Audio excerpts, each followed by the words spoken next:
Greetings, I'm Professor Chang. And I am Dr. Sang-Hwan Lee From Seoul National University Hospital.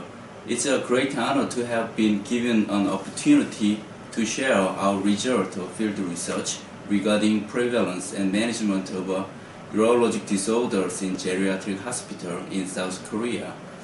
Urologic disease are more prevalent in geriatric hospitals due to comorbidities such as dementia, stroke, cerebral infarction, and spinal disc herniation, often causing concomitant voiding disorders.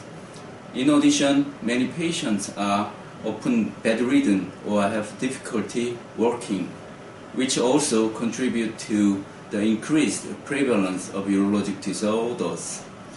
According to previous literature, up to 84.4% of patients admitted to geriatric hospitals in South Korea received inadequate management for urinary incontinence. Improper management of voiding disorders decreases quality of life and can even worsen existing conditions and comorbidities in the long term. Although there is an exponential increase of geriatric hospitals in Korea, few such institutions employ an in-house urologist.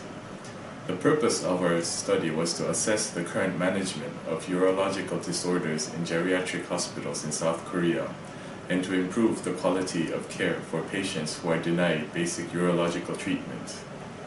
In addition, our study was based on actual field interviews, which we believe may provide valuable data in future medical policy decisions.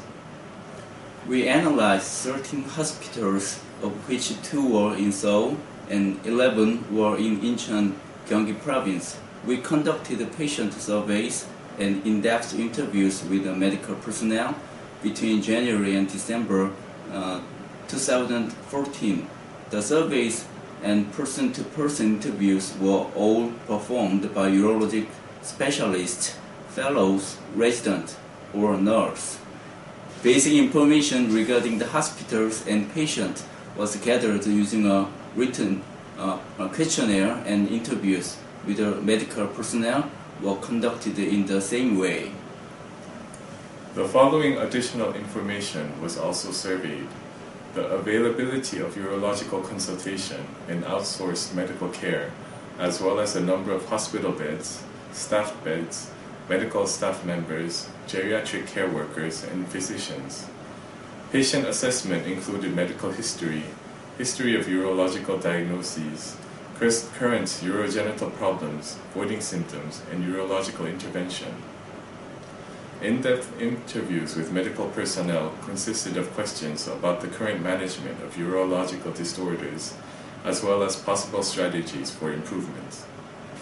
Our field studies shows a prevalence of voiding difficulty in geriatric hospital was 50.3% and urinary incontinence was 50.1%. The prevalence of patients with voiding disorder or urinary incontinence was also reported to be 64% of total patients. However, only 20.7% of patients were receiving medication. Urologic intervention was performed in 59.7% of patients, among which a total of 49.7% patients required diaper usage, 19.5% required catheterization such as Foley catheterization, suprapubic cystostomy, or percutaneous nephrostomy. 12.2% patients performed Clin intermittent catheterization, but only 29.1% performed self-catheterization more than 3 times per day. We discovered several problems with the management of voiding dysfunctions in geriatric hospitals. First, urinary incontinence was often managed using urological interventions. Although most literature recommends that geriatric patients be treated using behavior modification or bladder relaxant medication, about half of all admitted patients used a diaper to manage voiding problems. Second, the urologic interventions were not properly performed. For instance, clean intermittent catheterization can relieve urinary incontinence in the elderly, but they are inadequately used in geriatric hospitals. It is recommended that the CIC be used at a minimum of every 4 to 6 hours to minimize bacterial indwell time. However, none of the patients in our present study catheterized more than 3 times a day. Moreover, 16.2% of patients performed inadequate external collection urinary drainage by tying a plastic bag around the penile glands, primarily to prevent diaper expenditure. Our field studies also revealed a much higher complication rate compared with previous literature.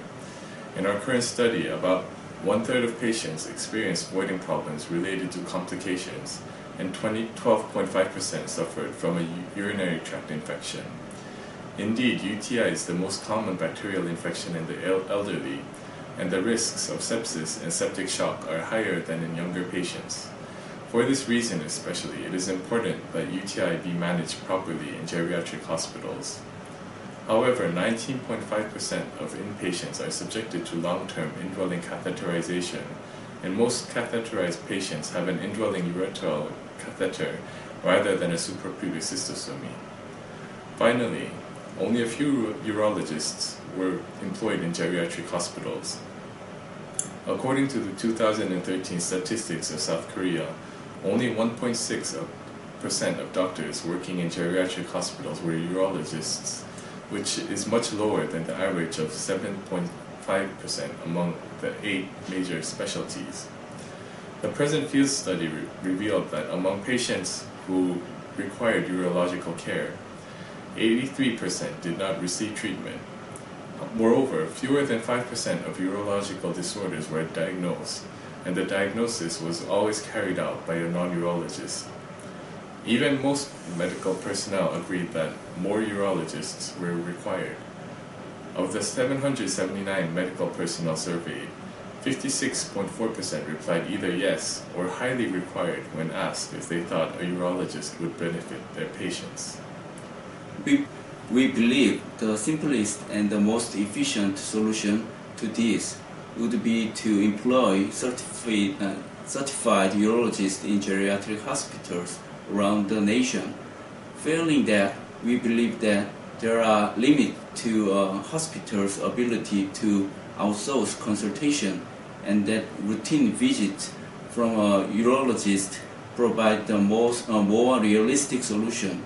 In addition, including urological assessment criteria in current hospital accreditation systems or in the hospital insurance, health insurance review and assessment may provide sufficient incentive to self-implement such systems.